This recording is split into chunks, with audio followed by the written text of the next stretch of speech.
রাতে ঘুমাবার আগে এই আমলটি আর এই দোয়া করতে গেলে দ্রুত অভাব অনটন দূর হবে, রিজিক ধন সম্পদের দরজা খুলে যাবে।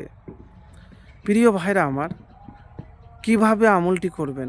যখনই আপনি ঘুমাতে যাবেন, লাইট বন্ধ করে একটি দোয়া, এই দোয়া যদি আপনি নিয়মিত পাঠ করতে পারেন, ইনশাআল্লাহ আপনার অভাব, আপনার দারিদ্রতা জীবন থেকে দূর হবে। তো সেই মহামূল্যবান দোয়াটি প্রথমে বলবো, আল্লাহুম্মা আনতাল আউয়ালু ফালাইসা কবলাকা শাইয়ুন ও আনতাল আখিরু ফালাইসা বাদাকা শাইয়ুন ও আনতা জাহিরু ফালাইসা ফাওকাকা শাইয়ুন ও আনতাল বাতিনু ফালাইসা দুনাকা শাইয়ুন ইগজি আন্নাদ দাইনা ওয়াগনিনা মিনাল ফাকরি। হে আল্লাহ, আপনি প্রথম, আপনার পূর্বে কিছুই ছিল না, আপনি সর্বশেষ, আপনার পরে কোনো কিছুই থাকবে না, আপনি সব কিছুর ওপরে, আপনার ওপরে কিছুই নেই, আপনি সর্বনিকটে, আপনার চেয়ে নিকটবর্তী কিছুই নেই।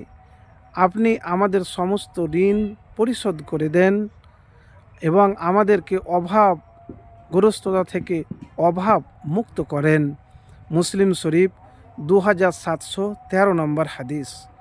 তো প্রিয় ভাই আমার, এই দোয়াটি কখন আপনি পাঠ করবেন? যখন আপনি বিছানায় চলে যাবেন রাত্রে, লাইট বন্ধ বা খোলা থাক, আপনি এই দোয়াটি একবার পাঠ করবেন।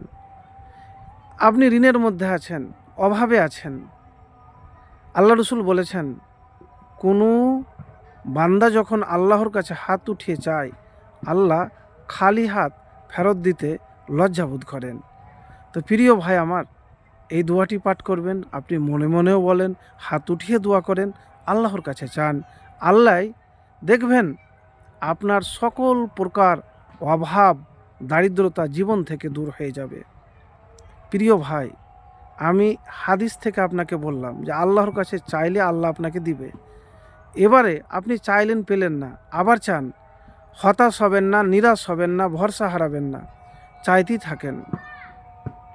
আর দোয়া কবুলের জন্য আপনাকে সমস্ত পাপাচার, অবৈধ জিনিস, কথাবার্তা, উপার্জন সব কিছু থেকে মুক্ত হতে হবে, দূরে থাকতে হবে, মোত্তাকি হতে হবে, তাহলে দোয়া কবুল হবে। তো প্রিয় ভাইরা আমার, আর ঘরে আরেকটি দোয়া, এই দোয়াটির পরে আর একটি দোয়া আছে। এই দোয়াটি একবার যদি পাঠ করেন, তাহলে ঘরে এমনভাবে রিজিক আসবে কল্পনা করতে পারবেন না।